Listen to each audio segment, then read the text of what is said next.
हरे कृष्णा। आप सभी भक्तों को अजय एकादशी की हार्दिक शुभकामनाएं। भक्तों, आइए आज श्रवण करते हैं तुलसी माता और एकादशी माता की महापुण्य फल देने वाली कथा।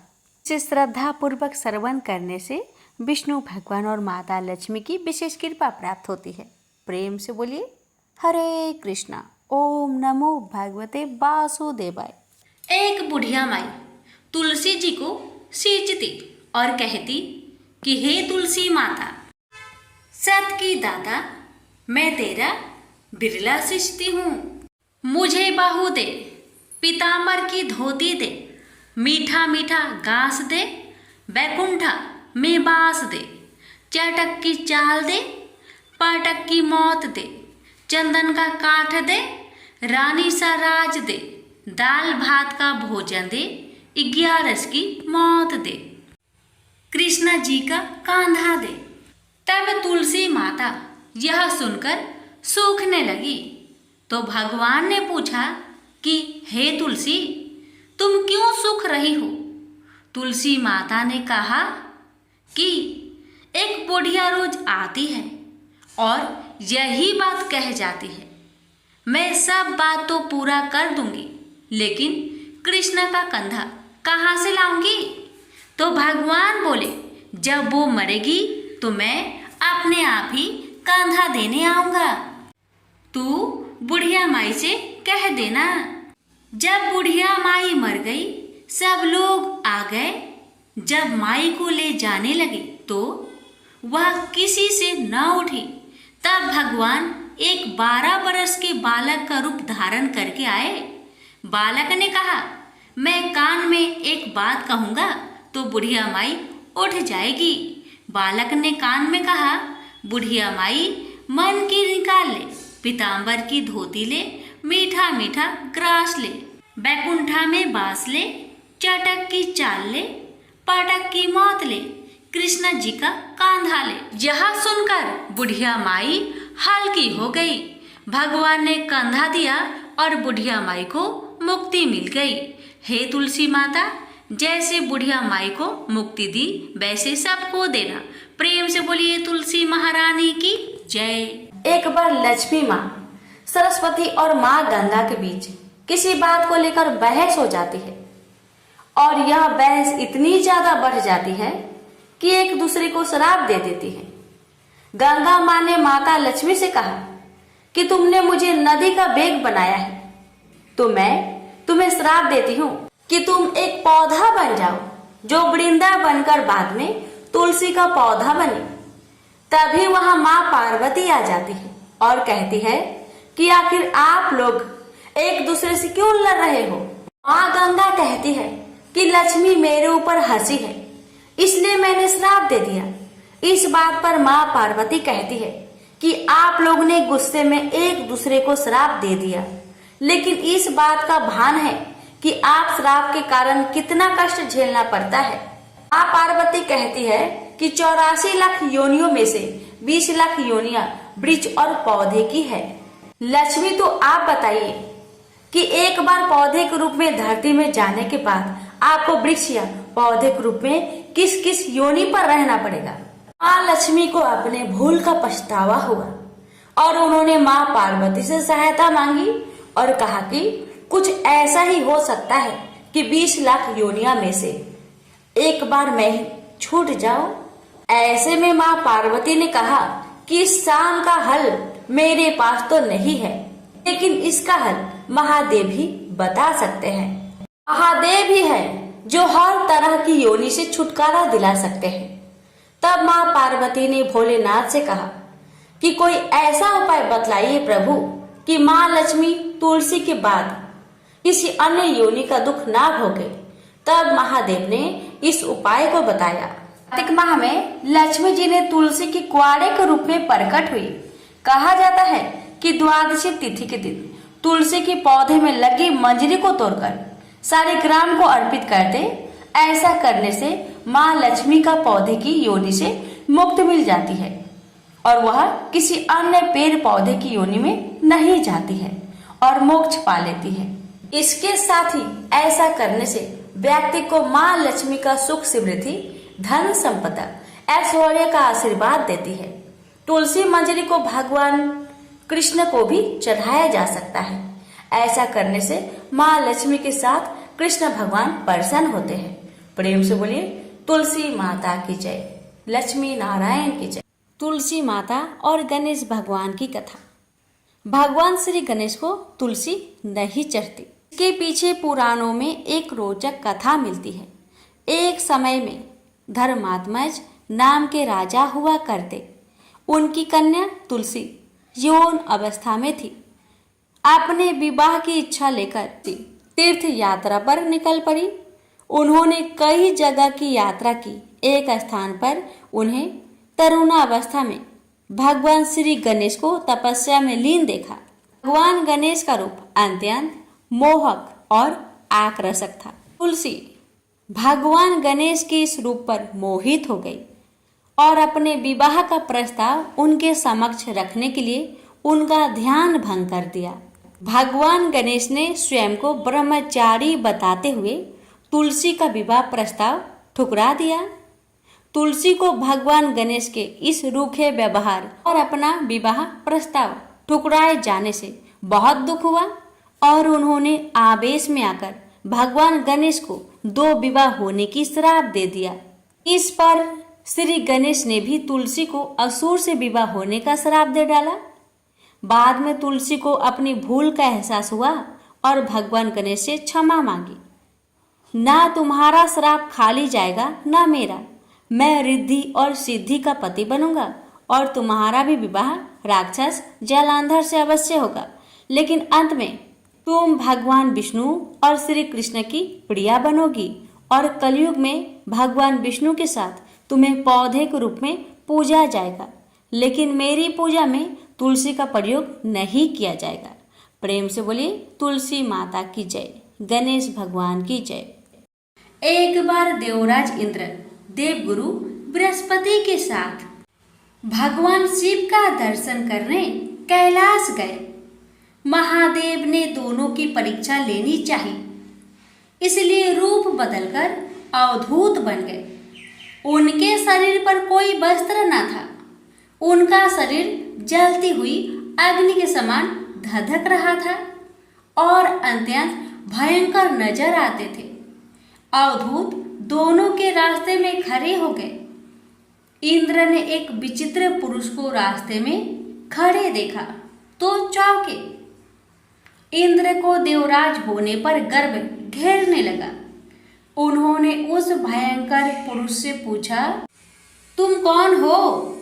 भगवान शिव अभी कैलाश पर विराज रहे हैं या कहीं भ्रमण पर है? मैं उनके दर्शन के लिए आया हूँ। इंद्र ने कई प्रश्न किए, लेकिन वह पुरुष योगियों के समान मौन ही रहे। इंद्र को लगा कि एक साधारण प्राणी उनका अपमान कर रहा है। उनके मन में देवराज होने का अहंकार उपजा, जो क्रोध में बदल गया। इंद्र ने कहा, मेरे बराबर अनुरोध करने पर भी तू कुछ नहीं बोलकर मेरा अपमान कर रहा है। मैं तुझे अभी दंड देता हूँ। ऐसा कहकर इंद्र ने वज्र उठा लिया। भगवान शिव ने वज्र को उसी समय स्तंभित यानी जड़ कर दिया। इंद्र की बाह अकड़ गई। भगवान अवधूत क्रोध से लाल हो गए। बृहस्पति उनके चेहरे पर आई क्रोध की ज्वाला को देखकर समझ गए कि ऐसा प्रचंड स्वरूप महादेव के अतिरिक्त किसी का नहीं हो सकता। बृहस्पति शिव स्तुति गाने लगे। उन्होंने इंद्र को भी महादेव के चरणों में लेटा दिया और बोले, प्रभु, इंद्र आपके चरणों में पड़े हैं, आपके शरणागत है। आपके ललाट से प्रकट अग्नि इन्हें जलाने को बढ़ रही है। हम शरणागतों की रक्षा करें।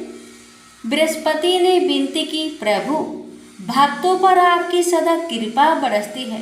आप भक्त वत्सल और सर्वसम्मत है। आप इस तेज को कहीं और स्थान दे दीजिए। ताकि इंद्र के प्राणों की रक्षा हो। भगवान रुद्र ने कहा, बृहस्पति, मैं तुम पर बहुत प्रसन्न हूँ। इंद्र को जीवन दान देने के कारण तुम्हारा एक नाम जीव भी होगा।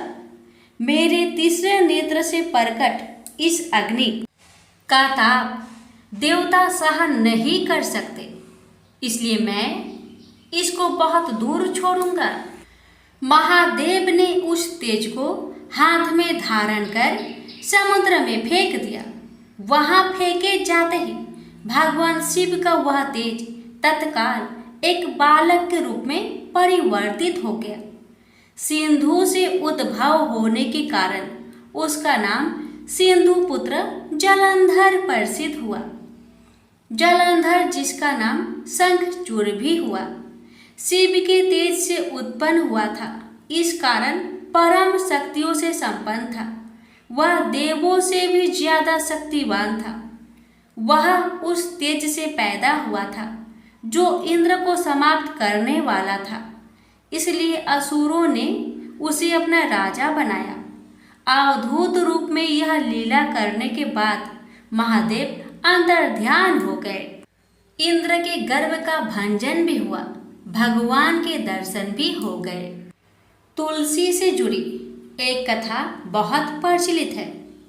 श्रीमद् देवी भागवत पुराण में इनके अवतरण की दिव्य लीला कथा भी बनाई गई है।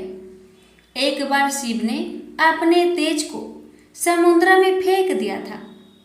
उससे एक महातेजस्वी बालक ने जन्म लिया। यह बालक आगे चलकर जालांधर के नाम से पराक्रमी दैत्य राजा बना। इसकी राजधानी का नाम जालांधर नगरी था। दैत्यराज काल नेमि की कन्या वृंदा का विवाह जालंधर से हुआ। जालंधर महाराक्षस था। अपनी सत्ता के मद में चूर उसने माता लक्ष्मी को पाने की कामना से युद्ध किया, परंतु समुद्र से ही उत्पन्न होने के कारण माता लक्ष्मी ने उसे अपने भाई के रूप में स्वीकार किया। वहां से पराजित होकर वह देवी पार्वती को पाने की लालसा से कैलाश पर्वत पर गया। भगवान देवाधिदेव शिव का ही रूप धरकर माता पार्वती के समीप गया, परंतु मां ने अपने योग बल से उसे तुरंत पहचान लिया तथा वहां से अंतर्ध्यान हो गई। देवी पार्वती ने क्रोध होकर सारा वृत्तांत भगवान विष्णु को सुनाया। जालांधर की पत्नी वृंदा अत्यंत पतिव्रता स्त्री थी। उसी के पतिव्रत धर्म की शक्ति से जालांधर ना तो मारा जाता था और ना ही पराजित होता था। इसलिए जालांधर का नाश करने के लिए वृंदा के पतिव्रत धर्म को भंग करना बहुत जरूरी था। इसी कारण भगवान विष्णु ऋषि का भेष धारण कर वन में जा पहुँचे, जहाँ वृंदा अकेली भ्रमण कर रही थी। भगवान के साथ दो मायावी राक्षस भी थे, जिन्हें देखकर वृंदा भयभीत हो गई। ऋषि ने वृंदा के सामने पल में दोनों को भस्म कर दिया। उनकी शक्ति देखकर वृंदा ने कैलाश पर्वत पर महादेव के साथ युद्ध कर रहे अपने पति जालंधर के बारे में पूछा। ऋषि ने अपनी माया जाल से दो बानर प्रकट किए। एक बानर के हाथ में जालंधर का सिर था तथा दूसरे के हाथ में धर। अपने पति की यह दशा देखकर वृंदा मूर्छित होकर गिर पड़ी। होश में आने पर उन्होंने ऋषि रूपी भगवान विष्णु से विनती की कि वह उसके पति को जीवित करे। भगवान ने अपनी माया से पुनः जालंधर का सिर धड़ से जोड़ दिया, परंतु स्वयं भी वह उसी शरीर में प्रवेश कर गए। वृंदा को इस छल का जरा आभास न हुआ। जालंधर बने भगवान के साथ वृंदा पतिव्रता का व्यवहार करने लगी। जिससे उसका अस्तित्व भंग हो गया। ऐसे होते ही वृंदा का पति जलांधर युद्ध में हार गया। इस सारी लीला का जब वृंदा को पता चला तो उसने क्रोध होकर भगवान विष्णु को शीला होने का श्राप दे दिया तथा स्वयं सती हो गई। जहाँ वृंदा भस्म हुई वहाँ तुलसी का पौधा उगा। भगवान विष्णु ने वृंदा से कहा, हे वृंदा, तुम अपने अस्तित्व के कारण मुझे लक्ष्मी से भी अधिक प्रिय हो गई हो। अब तुम तुलसी के रूप में सदा मेरे साथ रहोगी। जो मनुष्य भी मेरे शालिग्राम रूप के साथ तुलसी का विवाह करेगा उसे इस लोक और परलोक में विपुल यश प्राप्त होगा। जिस घर में तुलसी होती है वहाँ यम के दूत भी असमय नहीं जा सकते। गंगा व नर्मदा के जल में स्नान तथा तुलसी का पूजन बराबर माना जाता है।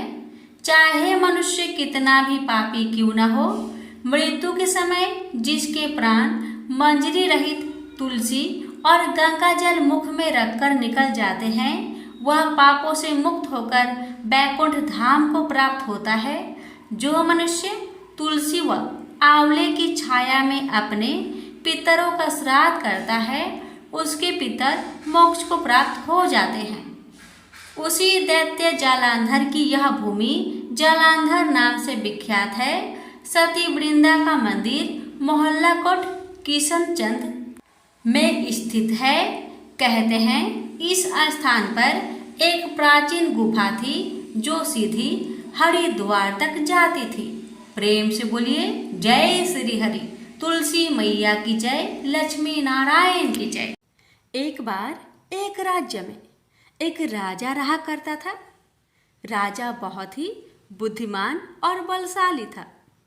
राजा सदैव अपनी प्रजा का बहुत अच्छे से ध्यान रखता था। प्रजा भी अपने राजा को बहुत पसंद करते थे। राजा की 2 बेटियां थीं। राजा अपनी दोनों बेटियों से बहुत प्रेम करता था।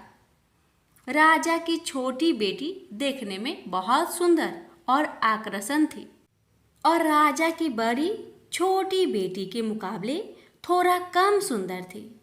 राजा की छोटी बेटी 11 माता की पूजा किया करती थी और सभी लोग राजा की छोटी बेटी से बहुत प्रेम करते थे और बहुत प्रशंसा किया करते थे। राजा भी अपनी छोटी बेटी को बड़ी बेटी से अधिक प्रेम करता था, जिस कारण राजा की बड़ी बेटी को अपनी छोटी बहन से बहुत नफरत होने लगी थी। राजा की दोनों बेटियां जब बड़ी हो गई तब एक पड़ोस राज्य में रहने वाला राजकुमार राजा की बड़ी बेटी के लिए रिश्ता लेकर आया। लेकिन जैसे ही उस राजकुमार की नज़र राजा की छोटी बेटी पर पड़ी तो वह राजकुमार राजा की छोटी बेटी पर आकर्षक हो गया और उससे पहली नज़र में ही प्रेम कर बैठा। उस राजकुमार ने राजा की बड़ी बेटी के साथ विवाह करने से मना कर दिया और उसने राजा से कहा कि मैं आपकी छोटी बेटी से विवाह करना चाहता हूँ। जिसके बाद राजा की बड़ी बेटी यह देखकर अपनी छोटी बहन से बहुत क्रोधित हो गई और राजा की बड़ी बेटी ने अपनी छोटी बहन को अपना सबसे बड़ा दुश्मन मान लिया। राजा की बड़ी बेटी ने अपनी छोटी बहन से बदला लेने का निर्णय लिया, जिसके लिए उसने अपनी छोटी बहन को जान से मारने का प्लान बनाया। राजा की बड़ी बेटी ने अपनी छोटी बहन को मारने के लिए सबसे पहले एक लड्डू में जहर मिलाकर अपनी छोटी बहन को दे दिया और उसको लड्डू खाने के लिए कहा। लेकिन लड्डू खाने के बाद भी छोटी बहन को कुछ नहीं हुआ। बड़ी बहन यह देखकर बहुत आश्चर्यचकित हो गई। लेकिन बड़ी बहन ने हार नहीं मानी और उसने जब रात में छोटी बहन अपने कमरे में सो रही थी तब एक मटके में सांप रखकर उस कमरे में छोड़ दिया। लेकिन सांप भी छोटी बहन का कुछ नहीं कर पाया। जिसके बाद बड़ी बहन ने अपनी छोटी बहन से कहा कि चलो हम लोग कुएं में से पानी भरकर लाते हैं। जिसके लिए वह अपनी छोटी बहन को पानी भरने के बहाने कुएं के पास ले गई और उसने अपनी छोटी बहन को कुएं में धक्का दे दिया। लेकिन छोटी बहन को तब भी कुछ नहीं हुआ, क्योंकि हर बार 11 माता उसकी रक्षा कर रही थी और उधर बड़ी बहन अपने सारे प्रयासों के बाद असफल हो रही थी, जिससे वह बहुत क्रोधित होती जा रही थी। फिर उसने अपनी छोटी बहन के पास जाकर उससे खुद ही पूछा कि मेरी छोटी बहन, तुमको पता है भगवान ने सबकी मृत्यु एक निश्चित समय पर लिखी हुई है, और कैसे तुम्हारी मृत्यु होगी क्या यह तुम जानती हो? तब छोटी बहन ने अपनी बड़ी बहन को बताया कि हाँ, मैं तो जानती हूँ मेरी मृत्यु कैसे होगी। छोटी बहन से यह सुनकर बड़ी बहन मन ही मन बहुत प्रसन्न होने लगी और उसने अपनी छोटी बहन से कहा कि तो मुझे अपनी मृत्यु का राज बताओ। छोटी बहन ने अपनी बड़ी बहन से कहा कि मेरी मृत्यु तो एक तोते में है। जो तोते के गले में एक हार है, उससे मेरी मृत्यु होगी। जब कोई भी व्यक्ति तोते को मारकर वह हार अपने गले में पहनेगा तो मैं मूर्छित हो जाऊंगी, और जैसे ही उस हार को अपने गले से उतारेगा तो मैं वापस से जीवित हो जाऊंगी। अपनी छोटी बहन की मृत्यु का राज जानकर बड़ी बहन बहुत ही खुश हो गई और उसने अपनी छोटी बहन को मारने के लिए उसके पालतू तोते को ढूंढना शुरू कर दिया, और छोटी बहन को इस बात का आभास हो गया था कि कोई उसकी जान लेना चाहता है। जिसके लिए वह अपने पिताजी के पास गई और उसने अपने पिताजी से कहा कि पिताजी, मेरी मृत्यु के बाद आप मुझे जलाइएगा मत, बल्कि आप मुझे अपनी पुरानी वाली हवेली में एक पलंग में लिटाकर छोड़ दीजिएगा। अपनी छोटी लड़की की यह बात सुनकर राजा बहुत आश्चर्यचकित हो गए। राजा ने अपनी छोटी बेटी से पूछा, बेटी, तुम ये क्या कह रही हो? तब राजा की छोटी बेटी ने बताया, पिताजी, समय किसी के लिए नहीं रुका है, कब क्या हो जाए किसी को कुछ पता नहीं है। और फिर राजा ने अपनी छोटी बेटी से कहा कि तुम ऐसी बातें क्यों कर रही हो? 3 दिन में तो तुम्हारा विवाह है। लेकिन छोटी बेटी ने अपने पिताजी को ऐसा करने पर मजबूर कर दिया और उनसे वचन ले लिया। राजा ने भी अपनी छोटी बेटी की बात स्वीकार कर ली और 2-3 दिनों के बाद जब शादी का समय आया तब राजकुमार बारात लेकर राजा के घर आया और राजकुमार और राजा की छोटी बेटी का विवाह शुरू हो गया। जैसे ही राजा की छोटी बेटी राजकुमार के साथ फेरे लेना शुरू करती है तो उसकी बड़ी बहन अपनी छोटी बहन के कमरे में जाकर उसके तोते को पकड़ लेती है और उसको जान से मार देती है। तोते के गले में जो हार था उसको अपने गले में धारण कर लेती है। जैसे ही बड़ी बहन उस हार को अपने गले में धारण करती है तो उधर छोटी बहन 3.5 फेरे ही ले पाती है और वहीं पर बेहोश होकर गिर जाती है। जिसके बाद राजा ने बड़े बड़े दर्द हकीमों को बुलाया और अपनी छोटी बेटी का इलाज करने के लिए कहा। राजा की बात सुनकर वैद्य ने छोटी बेटी को जब चेक किया तो राजा को बताया कि आपकी छोटी बेटी ना तो जीवित है और ना ही मरी हुई है। यह मैं ऐसा पहली बार देख रहा हूँ। राजा ने वैद्य और हकीम को यह बात बाहर बताने से मना कर दिया और उनको कहा कि अगर तुमने यह बात किसी को बाहर बताई तो हम तुम्हें फांसी दे देंगे। राजा ने अपनी छोटी बेटी को पुराने महल में ले जाकर एक पलंग में लिटा दिया और वहां पर कुछ सैनिक को तैनात कर दिया। वापस अपने महल पर आ गया।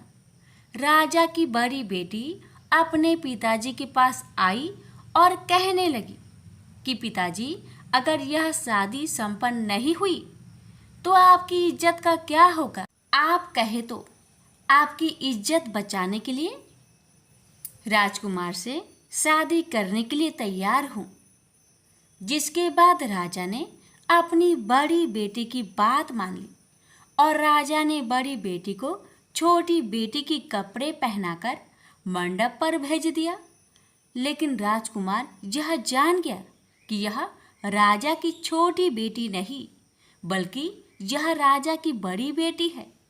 लेकिन जब राजकुमार ने शादी करने से मना किया तो सभी लोगों ने राजकुमार को विवश करके राजा की बड़ी बेटी से बचे हुए फेरे को संपन्न करा दिया और विवाह करवा दिया।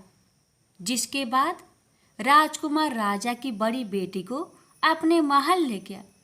राजकुमार राजा की बड़ी बेटी से ना तो बात करता था, न ही उसको पसंद करता था और ना ही उसके आसपास भटकता था। और राजकुमार ने यह फैसला लिया था कि वह अपनी प्रेमिका को ढूंढ कर रहेगा और यह जानकर रहेगा कि उसके साथ हुआ क्या है।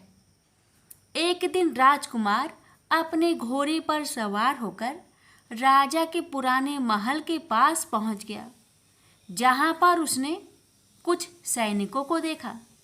महल के पास पहुंचकर राजकुमार ने जब महल को ध्यान से देखा तो वह समझ गया कि यह तो हमारे ससुर जी का महल है।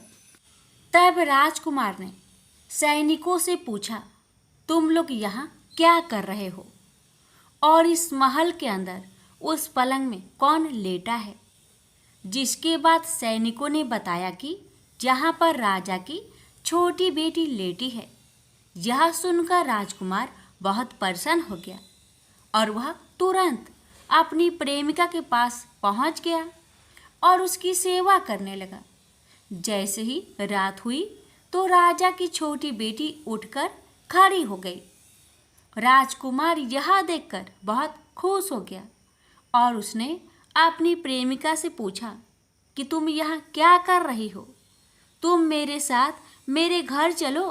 राजा की छोटी बेटी ने राजकुमार को सारी बातें बता दी कि मेरी जान एक तोते में बसी थी और मैंने यह बात सिर्फ अपनी बड़ी बहन को बताया था और मुझे पता है कि उसने ही मुझे मारने का प्रयास की है। उसके पास एक हार है जिसको वह सुबह पहन लेती है और रात को उतार देती है। जब तक वह हार को पहने रहती है तब तक मैं मूर्छित रहती हूँ और जैसे ही वह हार को उतार देती है तो मैं जीवित हो जाती हूँ।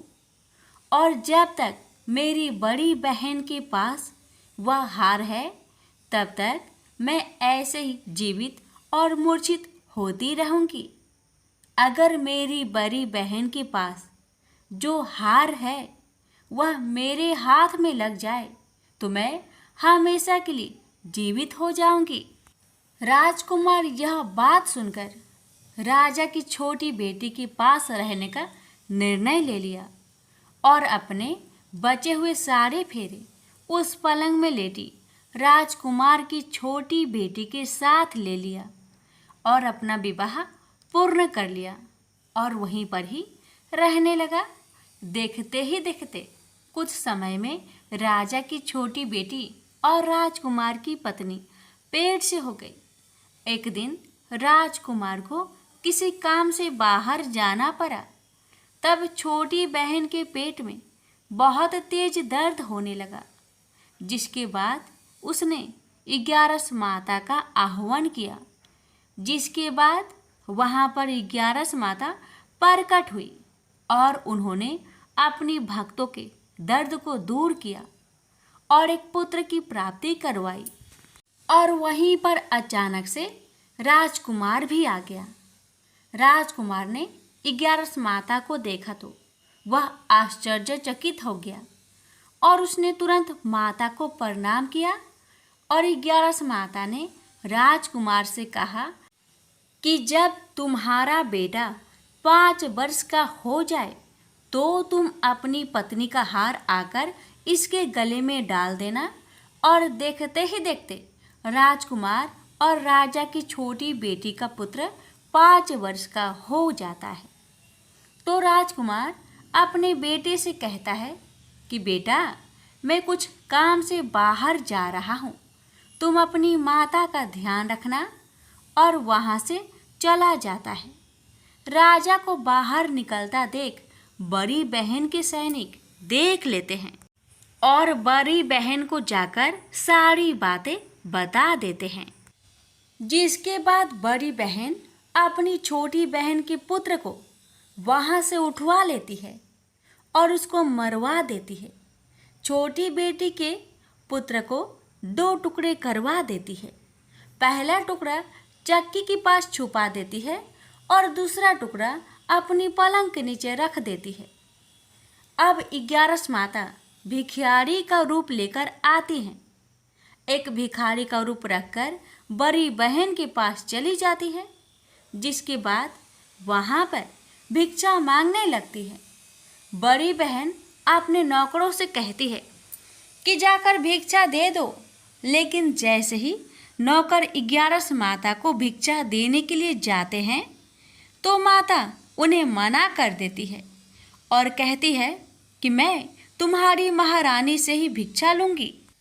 जिसके बाद बड़ी बहन स्वयं ही भिक्षा देने के लिए माता के पास आती है।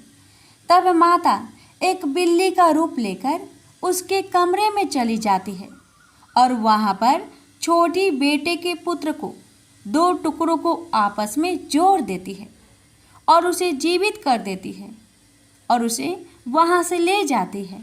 राजकुमार अपने बेटे को लेकर अपनी पत्नी के पास जाता है और उससे कहता है कि तुम इसका ध्यान रखना। अगर तुम इस बच्चे को अच्छे से ध्यान रखोगी तो मैं तुमसे बात करूँगा। एक दिन राजकुमार अपने बच्चे से कहता है कि तुम मम्मी से उनके गले का हार मांग लो। जिसके बाद राजकुमार का लड़का अपनी मम्मी के पास जाता है और कहता है कि मम्मी, मुझे तुम्हारा हार चाहिए जो तुमने गले में पहन रखा है। यह सुनकर पहले तो बड़ी बहन बहुत क्रोधित होती है, पर उसको यह याद आता है कि राजकुमार ने कहा था कि अगर मैं इस बच्चे का ध्यान अच्छे से रखूंगी तो वह मुझसे बात करेंगे, जिसके कारण वह हार को उस बच्चे को दे देती है और वह तुरंत हार ले जाकर अपने पिताजी को दे देता है। और तभी राजकुमार अपने बेटे को लेकर वहाँ से जाने लगता है और अपनी पत्नी से कहता है कि तुम हमारे लिए खाना बनाकर रखना, मैं शाम को आकर तुम्हारे साथ खाऊंगा। और वह अपने बेटे को लेकर वहाँ से चला जाता है। जिसके बाद वह राजा के पास जाता है और उसको सारी बातें बता देता है। राजा अपनी बड़ी बेटी की यह करतूत सुनकर बहुत क्रोधित होते हैं और अपनी परवरिश पर ही दोष देने लगते हैं और राजकुमार को अपनी छोटी बेटी के साथ रहने के लिए आदेश देते हैं। 11 माता ने जैसी कृपा छोटी बेटी पर की, वैसी ही कृपा अपने सभी भक्तों पर करना, हर कष्टों को दूर करना। प्रेम से बोलिए एकादशी माता की जय। इस कथा को हर एकादशी व्रत कथा के साथ जरूर सुनना चाहिए। इससे लक्ष्मी नारायण एकादशी माता की विशेष कृपा प्राप्त होती है। प्रेम से बोलिए लक्ष्मी नारायण की जय, एकादशी माता की जय।